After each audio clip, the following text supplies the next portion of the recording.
نام ہے نا، علم ہے نا، لیکن مراد اس سے ہے وصف مشہور کہ ہر کوئی جو ظالم ہے، ہر کوئی جو باطل کا علمبردار ہے، تو اس کے مقابلہ میں کوئی نہ کوئی موسیٰ ہے. تو موسیٰ سے بھی نام مراد نہیں ہے، بلکہ اس کے مقابلہ میں باطل کے علمبردار کے مقابلہ میں حق کا علمبردار مراد ہے. تو نام آئے تو ہیں نام دونوں، لکل فرعون موسیٰ، لیکن فرعون سے بھی جو ہے وہ وصف مشہور کے باطل کا علمبردار، اور موسیٰ سے بھی وصف مشہور حق کا علمبردار. تو یہ آگے تو لفظ اللہ، یہ اللہ رب العزت کا ذاتی نام ہے، اور اس سے وصف مشہور بھی مراد لیا جا سکتا ہے. اور اللہ رب العزت کا جو وصف مشہور ہے وہ یہ کہ خالق اللہ ہی ہے، ہر چیز کو، کائنات کو پیدا کرنے والا، ساری چیزوں کو پیدا کرنے والا، خود انسان کو پیدا کرنے والا، یہ سارے جہانوں کو پیدا کرنے والا اللہ ہی ہے. اللہ اللہ رب العزت جس وقت قرآن حکیم کے اندر مختلف مقامات پر اپنے وجود کے عقلی دلائل دیتے ہیں نا، تو ان میں سب سے زیادہ جو اہمیت والی اور سب سے زیادہ مرکزی طور پر جو دلیل اللہ ذکر فرماتے ہیں نا، وہ تخلیق کی ہی ذکر کرتے ہیں کہ دیکھو نا، میں اللہ ہوں، میں نے تو سب کچھ پیدا کیا ہے. کوئی اور بھی معبودیت کا دعوے دار ہے تو دکھاؤ نا اس نے کیا پیدا کیا ہے. تو یہ وصف مشہور ہے اللہ کا. تو جب اللہ کا لفظ بولا اور اس سے وصف مشہور مراد لیا جا سکتا ہے، تو گویا کہ الحمدللہ کے اندر خالقیت والا مضمون آ گیا. اس کے بعد یہ پہلے حصے کا مرکزی مضمون، دوسرے حصے کا مرکزی مضمون ربوبیت، وہ رب العالمین کے اندر بڑا واضح موجود ہے.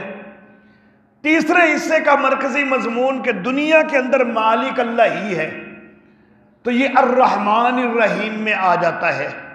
وہ اس طرح کہ رحمتیں کون کر رہا ہے؟ اللہ کر رہا ہے. تو دنیا کے اندر ساری رحمتیں ہمیں اللہ سے مل رہی ہیں، تو گویا کہ اللہ دنیا کا مالک اور مختار ہے. اور چوتھا مضمون مالک فی الآخرت، تو یہ مالک یوم الدین میں آ گیا.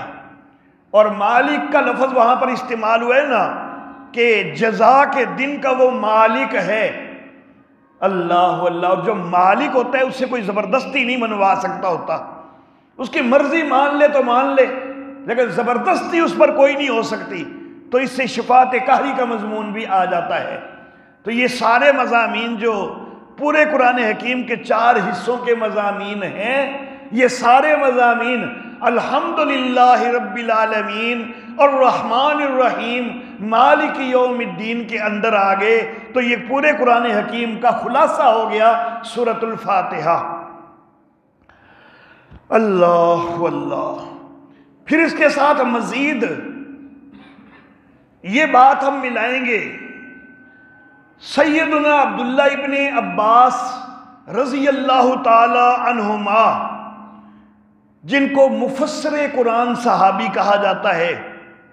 وہ یہ بات فرماتے ہیں کہ لِكُلِّ شَيْءٍ لُبَابٌ وَلُبَابُ الْقُرْآنِ الْحَوَامِيمُ. ہر چیز کا ایک مغز ہوتا ہے، ایک نچوڑ ہوتا ہے، اور قرآن کا جو مغز ہے وہ حوامیم ہیں. حوامیم سے 7 وہ صورتیں مراد ہیں کہ جو لفظ حامیم سے شروع ہوتی ہیں. ساری اکٹھی صورتیں ہیں وہ جو لفظ حامیم سے شروع ہوتی ہیں. اللہ اللہ. یہ جو حوامیم ہیں، اللہ اللہ، ان میں سے سب سے پہلی جو سورت ہے حوامیم میں سے وہ سورۃ المؤمن ہے. 40ویں سورت ہے، 24واں سپارہ ہے. اللہ اللہ. اور یہ جو سورہ مومن ہے نا، اس کے اندر آیت نمبر 14 کے اندر لفظ آ رہے ہیں فَادْعُوا اللَّهَ مُخْلِصِينَ لَهُ الدِّينَ. یہ پہلی سورت جو حوامیم 7 میں سے پہلی سورت ہے نا، تو یہ اس کا مرکزی مضمون ہے کہ فَادْعُوا اللَّهَ، اللہ ہی کو پکارو دین کو اسی کے لیے خالص کرتے ہوئے، بندگی کو اسی کے لیے خالص کرتے ہوئے۔ اور آگے جو باقی 6 حوامیم ہیں نا، وہ بھی ساری اسی مضمون کی مزید تفصیلات کے متعلق ہیں۔ تو گویا کہ حوامیم 7 جو ہیں ان کا مرکزی مضمون ہے فَادْعُوا اللَّهَ مُخْلِصِينَ لَهُ الدِّينَ، اور حوامیم 7 کا مبدأ ہے سورہ زمر۔ سورہ زمر جو ہے حوامیم 7 سے پہلے آ رہی ہے، سورہ مومن سے پہلے سورہ زمر ہے۔ اللہ واللہ 23ویں سپارے سے شروع ہوتی ہے اور سورت کا نمبر 39 ہے۔ سورہ زمر کی دوسری آیت مبارکہ، اس میں اللہ رب العزت نے فرمایا کہ فَاعْبُدِ اللَّهَ مُخْلِصًا لَهُ الدِّينَ، بندگی اللہ ہی کی کر، بندگی کو اسی کے لیے خالص کر کے، دین کو اسی کے لیے خالص کر کے۔ تو یہ سورہ زمر کا مرکزی مضمون ہے۔ حوامیم 7 جو ہیں وہ پورے قرآن کا نچوڑ ہیں، سورہ زمر ان کا ہے مبدأ، اور مبدأ جو ہے اس کا مرکزی مضمون ہے فَاعْبُدِ اللَّهَ مُخْلِصًا لَهُ الدِّينَ، اور جو سارے قرآن کا نچوڑ حوامیم ہے ان کا مرکزی مضمون ہے فَادْعُوا اللَّهَ مُخْلِصِينَ لَهُ الدِّينَ۔ تو گویا ایک عبادت کے متعلق، دوسرا استعانت کے متعلق، دعا اور پکار سے متعلق، اور یہ دونوں مضامین موجود ہیں ایاک نعبد و ایاک نستعین میں۔ ایاک نعبد میں مضمون بیان ہو گیا سورہ زمر والا، فَاعْبُدِ اللَّهَ مُخْلِصًا لَهُ الدِّينَ والا مضمون یہ ایاک نعبد میں آ گیا، اور ایاک نستعین جو ہے اس میں سورہ حامیم مومن اس والا اور اگلی 6 حوامیم چونکہ وہ بھی اسی مضمون سے متعلق ہیں تو ان کا مضمون آ گیا کہ فَادْعُوا اللَّهَ مُخْلِصِينَ لَهُ الدِّينَ۔ تو گویا کہ ایاک نعبد و ایاک نستعین جو ہے یہ بھی پورے قرآن حکیم کا مغز اور نچوڑ ہو گیا۔ سورۃ الفاتحہ اس لحاظ سے بھی پورے قرآن حکیم کا خلاصہ بن گئی۔ اللہ واللہ۔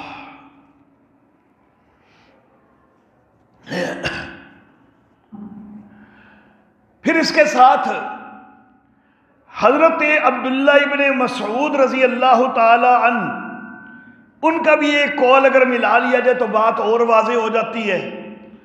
حضرت عبداللہ ابن مسعود رضی اللہ تعالی عنہ فرماتے ہیں کہ سر القرآن الفاتحہ و سر الفاتحہ ایاک نعبد و ایاک نستعین، کہ پورے قرآن کا بھید جو ہے وہ سورۃ الفاتحہ ہے، اور سورۃ الفاتحہ کا جو بھید ہے وہ ایاک نعبد و ایاک نستعین میں ہے۔ تو اس لحاظ سے یہ پورے قرآن حکیم کا خلاصہ ہو گیا ایاک نعبد و ایاک نستعین۔ میں اس کو اپنے ذوق کے مطابق یوں بیان کیا کرتا ہوں کہ سورۃ الفاتحہ کی 7 آیات ہیں۔ پہلی جو 3 آیات ہیں الحمدللہ رب العالمین، یہ اللہ کی تعریف ہے، الرحمن الرحیم یہ بھی اللہ کی تعریف ہے، مالک یوم الدین یہ بھی اللہ کی تعریف ہے۔ تو پہلی 3 آیتیں جو ہیں وہ کہ ہیں اللہ کی تعریف کے اوپر مشتمل ہیں۔ آخری 3 جو آیتیں ہیں وہ ساری دعا سے متعلق ہیں۔ اہدنا الصراط المستقیم یہ دعائیہ کلمات ہیں۔ اب پھر اسی صراط مستقیم کی آگے وضاحت، صراط الذین انعمت علیہم غیر المغضوب علیہم ولا الضالین، تو یہ 3 آیات دعا سے متعلق ہیں۔ پہلی 3 آیات اللہ کی تعریفوں سے متعلق، آخری 3 آیات دعا سے متعلق۔ بندے کے کرنے والی کون سی چیز ہے؟ وہ ایاک نعبد و ایاک نستعین، کہ یا اللہ ہم تیری ہی بندگی کرتے ہیں، کرتے رہیں گے، تجھ سے ہی مدد مانگتے ہیں، مانگتے رہیں گے۔ بندے والا کام تو یہی ہوا نا بیچ میں، کہ جو بندے نے کرنا ہے، جس کا اظہار بندہ کر رہا ہے، تو بندے کے عمل والا معاملہ سورۃ الفاتحہ کے اندر ایاک نعبد و ایاک نستعین میں ہی آتا ہے۔ تو گویا کہ ایاک نعبد و ایاک نستعین یہ سورہ فاتحہ کا اصل عملی حصہ ہے۔ تو یہ سورہ فاتحہ کا نچوڑ ہو گیا۔ اللہ اللہ.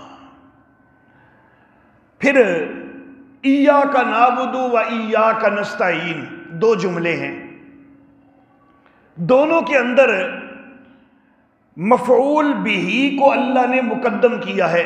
ایاک یہ مفعول بہ ہے، مفعول بہ کو مقدم کیا گیا ہے. جس وقت مفعول بہ کو مقدم کیا جاتا ہے تو حصر کا معنی پیدا ہوتا ہے.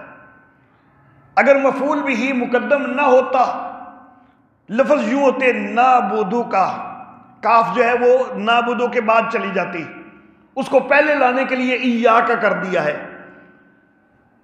اگر نعبدو کا ہو نا تو اس کا معنی ہم تیری بندگی کرتے ہیں. نستعینو کا ہم تجھ سے مدد مانگتے ہیں. لیکن جس وقت یہ کاف جو ہے دونوں میں شروع میں آ گئی، ایاک نعبدو ایاک نستعین، تو پھر ہم تیری ہی بندگی کرتے ہیں. اس میں حصر والا معنی آ جاتا ہے، ہی والی ضرب آ جاتی ہے کہ ہم تیری ہی بندگی کرتے ہیں اور تجھ سے ہی مدد مانگتے ہیں. اور یہ جو دو چیزیں ہیں، ایک ہے بندگی اور ایک ہے مدد مانگنا، ان میں سے اصل ہے دوسری چیز. بندگی بھی جو بندہ کرتا ہے نا تو کچھ نہ کچھ مانگنے کے لیے کرتا ہے، کوئی نہ کوئی اپنی ایک تڑپ ہوتی ہے، کوئی نہ کوئی طلب ہوتی ہے، بندگی اسی وقت ہوتی ہے. اللہ اللہ. کبھی بندگی کچھ دنیا کو مانگنے کے لیے ہوتی ہے، دنیا کی طلب کرنے کے لیے ہوتی ہے، اور کبھی آخرت کے لیے ہوتی ہے. تو بندگی جو ہے، عبادت جو ہے، جس وقت تک طلب موجود نہ ہو، عبادت کے اندر وہ رنگ پیدا نہیں ہوتا جو عبادت کا اصل رنگ ہونا چاہیے. اسی لیے رحمت کائنات سید الانبیاء محمد عربی صلی اللہ علیہ وآلہ وسلم نے یہ ارشاد فرمایا کہ الدعاء مخ العبادت، کہ دعا جو ہے یہ عبادت کا مغز ہے. جامع ترمذی کے اندر یہ حدیث موجود ہے، اور ترمذی کے اندر ہی اور سنن نبی داود کے اندر بھی ایک اور حدیث مبارکہ، اس میں تو اس سے بھی زیادہ آگے کے لفظ ہیں کہ الدعاء هو العبادت، کہ دعا ہی تو اصل عبادت ہے. کیونکہ بندگی ہوتی تب ہے کہ جب کوئی نہ کوئی دعا بھی کرنی ہوتی ہے، کوئی طلب ہوتی ہے دل کی، تو تب بندگی کے اندر لذت پیدا ہوتی ہے. اس کی مثال آپ کو اچھی طرح سمجھ آ سکتی ہے. ہمارے نوجوان کالجز کے طلبہ، یونیورسٹیز کے طلبہ، ان کو دعوت دیں یار نماز پڑھو. یار 5 وقت دی نماز دا وقت کون نکالے؟ نہیں نکلدا اتنا وقت، اتنا تو پڑھائی دا بھی بوجھ ہے، ٹیوشن بھی جانا ہوتا ہے، اکیڈمی جانا ہوتا ہے، وغیرہ وغیرہ. 5 وقت ان کون نماز پڑھتا رہے؟ سارا سال لاپرواہی کرتے رہیں گے. لیکن جن دنوں میں امتحان آتے ہیں نا تو اب طلب ہوتی ہے نا کہ یا اللہ پیپر چنگے ہو جان. ہن مسجد پہلی صف وچ بھی نظر آ جاندے نے کئی باری، کیونکہ طلب آ گئی نا. جب طلب آتی ہے تو بندگی بڑھ جاتی ہے. عام حالات میں نماز پڑھے بھی تو تیزی تیزی سے پڑھ کے چلو جی جان چھڑا لی، لیکن جب طلب پیدا ہوگی خشوع و خضوع پیدا ہو جائے گا. جب طلب پیدا ہوگی تو پھر لمبی نمازیں ہو جائیں گی. عام حالات میں ایک طالب علم جو یہ کہتا ہے کہ یار میرے پاس اتنا وقت نہیں ملتا، امتحان کے دنوں میں مصروفیت زیادہ ہوتی ہے یا دوسرے دنوں میں زیادہ ہوتی ہے؟ پڑھائی کی مصروفیت ظاہر ہے امتحان کے دنوں میں زیادہ ہے نا. تو پڑھائی کی مصروفیت امتحان کے دنوں میں زیادہ بھی ہے، اب تب بھی وقت نکل رہا ہے. عام حالات میں پڑھائی کی مصروفیت اتنی کوئی بھی نہیں تھی، تب بھی بہانے بنا دیتا تھا کہ وقت کوئی نہیں ملتا. لیکن امتحان کے دنوں میں پڑھائی کا بوجھ زیادہ ہونے کے باوجود یہ پھر نمازوں کے اندر بھی توجہ زیادہ کر رہا ہے. بلکہ پھر صرف نمازیں ہی نہیں بلکہ وظیفے بھی پوچھتا ہے. کہ پھر جو وظیفے چاکھیے نا کہ بھائی 2 رکعت صلاۃ حاجت بھی پڑھنے نے، تے جڑا 5 نمازاں وچ بھی لاپرواہی کردا سی وہ ہن صلاۃ حاجت بھی باقاعدگی نال پڑھدا ہے. کیوں؟ اس لیے کہ اندر طلب پیدا ہوئی ہے نا کہ یا اللہ پیپر چنگے ہو جان. تو جب پیپر وغیرہ جب کوئی بھی طلب ہوتی ہے نا تو اس وقت دعا کی وجہ سے عبادت زیادہ ہونے لگ جاتی ہے۔ تو اس لیے میرے آقا صلی اللہ علیہ وآلہ وسلم کا وہ ارشاد ہے کہ الدعاء هو العبادت، کہ اصل عبادت تو ہے ہی دعا، دعا کی وجہ سے ہی، پکار کی وجہ سے ہی تو بندگی ہوتی ہے۔ تو گویا کہ ایاک نعبد اور ایاک نستعین، ان میں سے اصل چیز کیا ہوئی؟ وہ ہے ایاک نستعین، یا اللہ تجھ سے ہی مدد مانگتے ہیں، مانگتے رہیں گے۔ اللہ اللہ، مفسرین کہتے ہیں ایاک نعبد و ایاک نستعین، دو جملوں کے درمیان جو واو ہے نا، یہ واو تفسیریہ ہے۔ واو تفسیریہ کا مطلب یہ کہ پہلے جملے سے میں جو بیان ہوا ہے اس کی تفسیر اگلے جملے سے ہو رہی ہے۔ ایاک نعبد کی تفسیر ہے ایاک نستعین، تو گویا کہ مرکزی مضمون ہو گیا پورے قرآن حکیم کا ایاک نستعین، کہ یا اللہ مدد مانگنی ہے تو تجھ سے ہی مانگنی ہے۔ یہ پورے قرآن کا مرکزی مضمون ہو گیا کہ دعا اور پکار اللہ ہی سے ہونی چاہیے، کسی اور سے نہیں ہونی چاہیے۔ اللہ اللہ، اب یہ جو مرکزی مضمون ہے نا، اس حوالہ سے مکتوبات امام ربانی حضرت مجدد الافسانی رحمہ اللہ کے مکتوبات، ان کے اندر ایک بات ملتی ہے کہ حضرت مجدد فرماتے ہیں کہ حضرت علی رضی اللہ تعالیٰ عنہ نے فرمایا کہ بسم اللہ کی با جامع ہے، اور یہ جو با ہے نا بسم اللہ کی، بسم اللہ الرحمن الرحیم، یہ با استعانت کی ہے کہ شروع اللہ کے نام سے، یعنی اللہ کی مدد سے میں شروع کر رہا ہوں، تو یہ با استعانت کی ہے۔ تو پورے قرآن حکیم کا مرکزی مضمون ہے مدد مانگنا اللہ سے، اور یہ جو مرکزی مضمون ہے یہ بسم اللہ کی با میں آ جاتا ہے۔ تو گویا کہ بسم اللہ کی با جو ہے، جو کہ استعانت والی با ہے، تو یہ پورے قرآن حکیم کا خلاصہ بن جاتی ہے۔ تو قرآن حکیم کا آغاز کرنے الحمدللہ رب العالمین سے باقاعدہ سورۃ الفاتحہ کا آغاز ہوتا ہے، لیکن بسم اللہ الرحمن الرحیم بھی ایک آیت مبارکہ ہے، اگرچہ ہمارے احناف کے نزدیک یہ آیت مبارکہ کسی سورت کا حصہ نہیں، سوائے سورۃ النمل کے۔ سورۃ النمل کے اندر آتی ہے نا کہ انہو من سلیمان و انہو بسم اللہ الرحمن الرحیم، وہاں پر یہ ایک آیت کے حصے کے طور پر، پوری آیت نہیں، آیت کا ایک جز بن کے آئی ہوئی ہے بسم اللہ الرحمن الرحیم۔ اس کے علاوہ جو ہر سورت کی ابتدا میں لکھی جاتی ہے، ہم احناف کے نزدیک یہ کسی سورت کا حصہ نہیں، لیکن یہ بھی آیت ضرور ہے، یہ آیت ہے، اور اس کے نزول کا مقصد یہ ہے کہ ایک سورت مکمل ہو کر دوسری سورت کا آغاز کرنے پر پہچان ہو جائے، نشانی ہو جائے، اس کے لیے اللہ نے یہ چیز نازل کی ہے۔ تو یہ بھی آیت ہے۔ تو آیت جو سب سے پہلی ہے تو بسم اللہ الرحمن الرحیم، اس کی جو با ہے، اس پہلی با کے اندر ہی پورے قرآن حکیم کے مضامین آ جاتے ہیں۔ اللہ اللہ،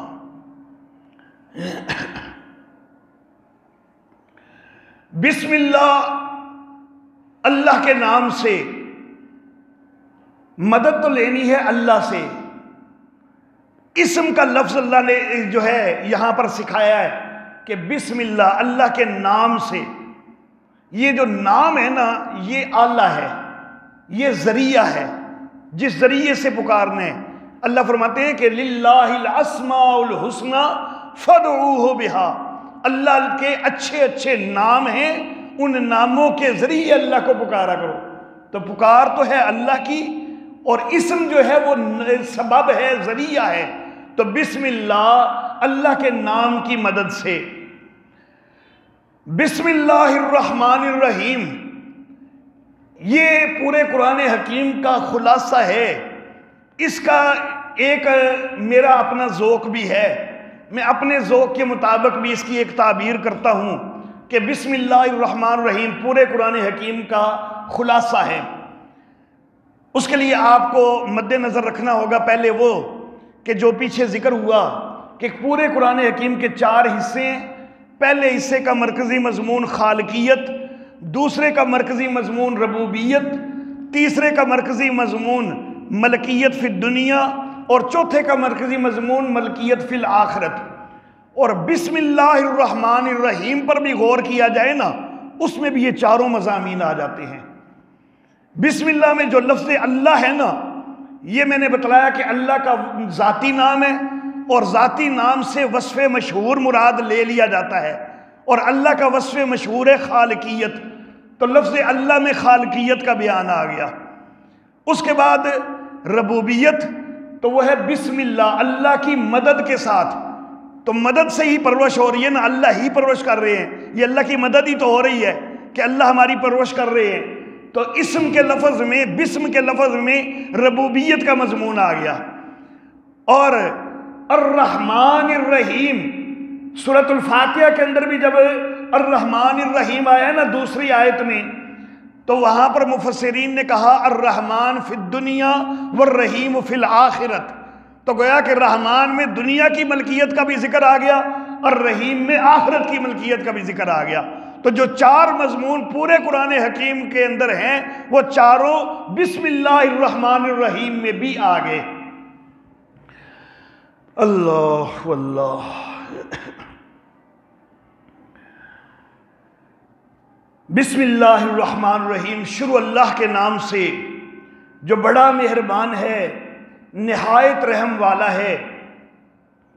الحمدللہ رب العالمین، سب تعریفیں اللہ کے لیے ہیں جو جہانوں کا رب ہے۔ الرحمن الرحیم، بڑا مہربان ہے، نہایت رحم کرنے والا ہے۔ مالک یوم الدین، ان جزا کے دن کا مالک ہے، انصاف کے دن کا مالک ہے۔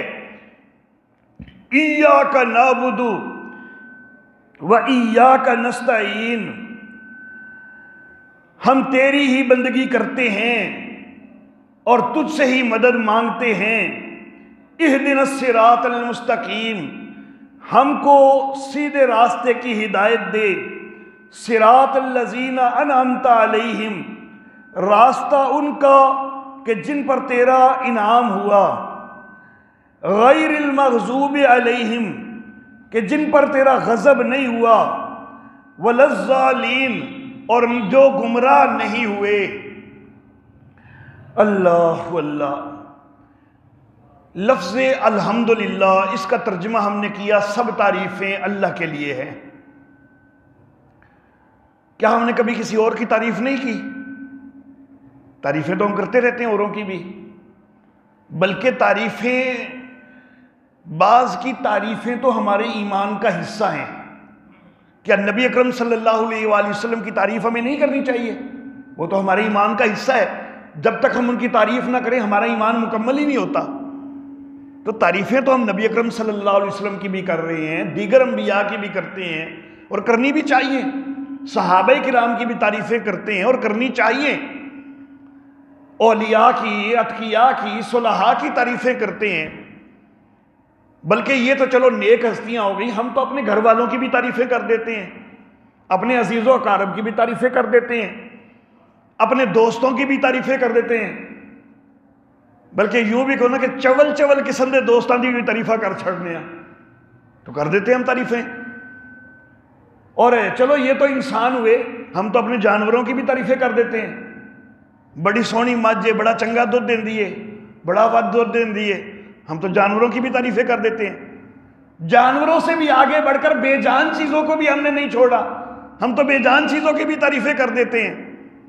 تو تعریفوں کے معاملے میں تو ہم نے بڑا ہی کھلا کھاتا رکھا ہوا ہے، جبکہ اللہ رب العزت قرآن حکیم کے پہلے لفظ میں یہ کہہ رہے ہیں کہ الحمدللہ، سب تعریفیں اللہ کے لیے ہیں۔ اب کیا ہم یہ ترجمہ غلط کر رہے ہیں یا ہمارا عمل غلط ہے؟ نہ ہی ترجمہ غلط ہے، نہ ہی عمل غلط ہے۔ ترجمہ بھی یہی ہی ہونا ہے کہ سب تعریفیں اللہ ہی کے لیے ہیں، کسی اور کے لیے نہیں ہیں، اور عمل بھی ہمارا ٹھیک ہے، اس کو بھی ہم غلط نہیں کہیں گے۔ اور یہ عمل صرف ہمارا ہی تو نہیں، نبی اکرم صلی اللہ علیہ وسلم نے تعریفیں نہیں کی؟ نبی اکرم صلی اللہ علیہ وسلم نے بھی تو اللہ کے علاوہ کئیوں کی تعریفیں کی ہیں، اپنے صحابہ کی تعریفیں کی ہیں، دیگر انبیاء کی تعریفیں کی ہیں، خود اپنی تعریفیں کی ہیں۔ اللہ واللہ۔ تو بظاہر تو تضاد بن رہا ہے، جو ترجمہ کر رہے ہیں اور جو ہمارا عمل ہے بظاہر تو تضاد بن رہا ہے، لیکن ہم کہتے نہیں ہیں دونوں ٹھیک، ترجمہ بھی یہی ہے اور عمل بھی ٹھیک ہے، تو کیسے ٹھیک ہے؟ اب اس کا جواب بعض مفسرین نے یوں دیا کہ بھئی کسی بھی چیز کی جو تعریف ہوتی ہے تو وہ اس کے اندر کوئی نہ کوئی خوبی ہوتی ہے نا، تو اس کی وجہ سے تعریف ہوتی ہے، اور وہ خوبی دینے والا اللہ ہی ہے، تو پھر جس چیز کی بھی تعریف ہوگی چونکہ اس کے اندر خوبی اللہ نے ہی رکھی ہے تو یہ تعریف اللہ کی ہوگی، تو اس لیے ساری تعریفیں اللہ ہی کے لیے بن جاتی ہیں بالواسطہ۔ ایک تعبیر یہ کی گئی، لیکن یہاں پر اس معنی میں، اس طرح تفسیر میں ایک خرابی آنے کا امکان بن جاتا ہے۔ علی حجویری کو کوئی پکار رہا ہے اور کہتا ہے کہ وہ داتا ہیں، وہ اپنے طور پر تعریف کر رہا ہے، علی حجویری کو وہ داتا کہہ رہا ہے، اللہ نے اس میں یہ تعریف رکھی ہے حضرت علی حجویری میں؟ اللہ نے تو کوئی نہیں رکھی، یہ تو جھوٹی تعریف کر رہا ہے۔ تو تعریفیں تو کبھی سچی ہوتی ہیں تو کبھی جھوٹی بھی تو ہوتی ہیں نا، سچی تعریفیں تو ساری واقعی اللہ کی ہیں، وہ اللہ نے خوبیاں رکھی ہیں، لیکن لوگ تو جھوٹیاں تعریفیں بھی کر دینے۔ اب وہ کہیں گے کہ بھائی اللہ نے خوبی رکھی ہے علی حجویری میں، تو ہم ان کو داتا کہتے ہیں، اللہ ہی کی تعریف کر رہے ہیں، تو شرک کا دروازہ کھل جاتا ہے۔ اللہ اللہ، ہمارے حضرت مرحوم اللہ ان کی قبر پہ کروڑوں رحمتیں نازل فرمائے، انہوں نے کہا کہ الحمدللہ، اس سے مراد ہے کہ ساری وہ تعریفیں کہ جو اللہ کی ذات کے لائق ہیں وہ اللہ ہی کے لیے ہیں، یہ مراد ہے، یہ نہیں کہ ہر قسم کی ہر تعریف اللہ کی ذات کے لائق ہے، کیونکہ ہر تعریف جو ہے نا وہ اللہ کی تعریف کہلا سکتی ہی نہیں، تو جو اللہ کی تعریف نہیں کہلا سکتی وہ کسی اور کی بھی ہو سکتی ہے، لیکن جو تعریف اللہ کی ہو سکتی ہے نا وہ اللہ ہی کی کرنی ہے، وہ کسی اور کی نہیں کرنی۔ اللہ اللہ، کئی تعریفیں ہوتی ہیں چھوٹی موٹی اور وہ اللہ کی نہیں ہو سکتی، اور کئی تعریفیں بہت بڑی پھر بھی اللہ کی نہیں ہو سکتی، تو جو اللہ کی نہیں ہو سکتی وہ غیروں کی ہو سکتی ہیں، اوروں کی ہو سکتی ہیں۔ اللہ اللہ، بلکہ کئی چیزیں تو ایسی ہیں کہ بظاہر وہ تعریف والے کلمات ہیں، لیکن اگر ان کی نسبت معاذ اللہ ثم معاذ اللہ اللہ کی طرف کی جائے تو وہ تعریف نہیں الٹا توہین بن جاتی ہے۔ تو بھائی اللہ کے لیے توہینیں تو نہیں ہے نا معاذ اللہ، اللہ کے لیے تو تعریفیں ہیں نا، تو جو چیز تعریف بن سکتی ہے اللہ کی وہی اللہ کے لیے ہونی ہے نا، جو اللہ کی توہین بن رہی ہے معاذ اللہ وہ تو نہیں نا اللہ کے لیے ہونی۔ اللہ اللہ، تیز دوڑنا تعریف تو ہے نا، لیکن معاذ اللہ ثم معاذ اللہ، کیا ہم یہ اللہ کے لیے کہہ سکتے ہیں اللہ بڑا تیز دوڑتا ہے؟ نہ بھائی، اللہ ہر جگہ پر موجود ہے، اللہ کو دوڑنے کی ضرورت ہی نہیں ہے، یہ اللہ کی توہین بنے گی، یہ تعریف نہیں بنے گی۔ یہ کسی گھوڑے کے لیے تو تعریف ہو سکتی ہے، کسی ایتھلیٹ کے لیے، کسی کھلاڑی کے لیے تو یہ تعریف ہے، لیکن یہ اللہ کی تعریف نہیں ہے۔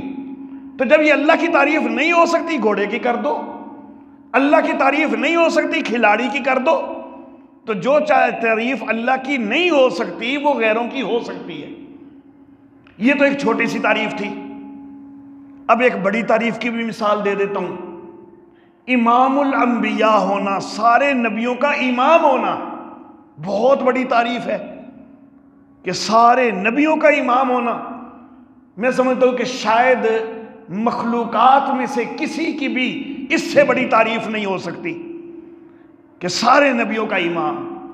لیکن کیا اللہ رب العزت کو ہم کہہ سکتے ہیں امام الانبیاء، کہ اللہ نبیوں کے امام ہے؟ نہیں، یہ اللہ کی توہین ہو جائے گی۔ بے شک امام نبیوں کا بھی ہونا، اس نے رکوع میں جھکنا ہے، اس نے سجدہ ریز ہونا ہے، اور اللہ تو ان چیزوں سے پاک ہے، اللہ جھکنے والا نہیں، بلکہ اللہ کے تو سامنے جھکنا ہے، اللہ کے تو سامنے سجدہ ریز ہونا ہے۔ تو امام الانبیاء بھی ہو جائے نا، تعریف بہت بڑی ہے، لیکن یہ اللہ کی نہیں ہو سکتی، یہ نبی اکرم صلی اللہ علیہ وسلم کی ہو سکتی ہے۔ تو جو تعریفیں اللہ کی ذات کے لائق نہیں وہ تعریفیں اوروں کی ہو سکتی ہیں، اور وہی تعریفیں ہم اوروں کی کرتے ہیں۔ ہم نبیوں کی تعریفیں جو کرتے ہیں ہر وہ اس طرح کی تعریف کرتے ہیں کہ جو اللہ کی نہیں ہو سکتی۔ صحابہ کی جو تعریفیں کرتے ہیں اس طرح کی کرتے ہیں کہ جو اللہ کی نہیں ہو سکتی، اور بھی جس کی بھی ہم تعریف کرتے ہیں وہ اس طرح کی کرتے ہیں کہ جس طرح کی اللہ کی نہیں ہو سکتی۔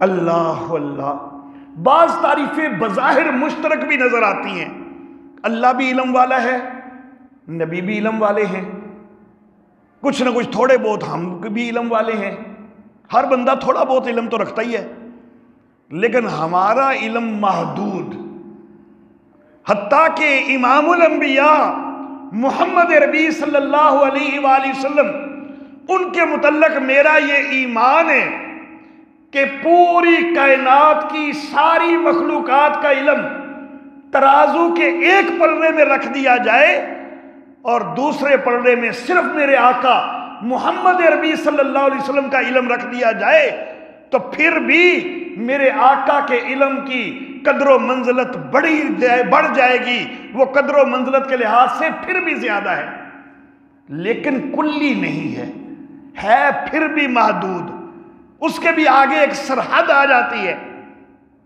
ہر ایک کے علم کی کوئی نہ کوئی سرحد ہے، ہر ایک کا علم، بے شک وہ میرے آقا کا علم ہی کیوں نہ ہو، باقی ساری کائنات سے بڑھ کر، لیکن اس کی بھی کوئی حد ضرور ہے۔ میرا اللہ وہ ہے کہ جس کے علم کی حد کوئی نہیں ہے۔ اللہ اللہ، تو اللہ کا علم اور نبی کا علم بظاہر علم کے اندر تو اشتراک ہو گیا، لیکن ان میں فرق ہے۔ اللہ کا لامحدود ہے، نبی اکرم صلی اللہ علیہ وسلم کا محدود ہے، اگرچہ محدود ہونے کے باوجود بڑا ہی وسیع ہے، لیکن ہے محدود۔ اللہ اللہ، تو معاملہ یہ ہوا کہ ہر وہ تعریف کہ جو اللہ کی ذات کے لائق ہے وہ کسی اور کی نہیں کرنی، اگر وہ بھی اوروں کی کرنی شروع کر دی نا پھر الحمدللہ کا انکار بن جائے گا۔ اللہ اللہ، تو اب یہ جو لفظ الحمدللہ ہے کہ سب تعریفیں اللہ ہی کے لیے ہیں، یعنی ہر وہ تعریف کہ جو اللہ کی ذات کے لائق ہے وہ اللہ ہی کے لیے ہے۔ حاجت روا ہونا اللہ کی ذات کے لائق ہے نا، تو پھر حاجت روا اللہ ہی ہے، کوئی اور نہیں ہو سکتا۔ مشکل کشا ہونا اللہ کی ذات کے لائق ہے نا، تو پھر مشکل کشا اللہ ہی ہے، کوئی اور نہیں ہو سکتا۔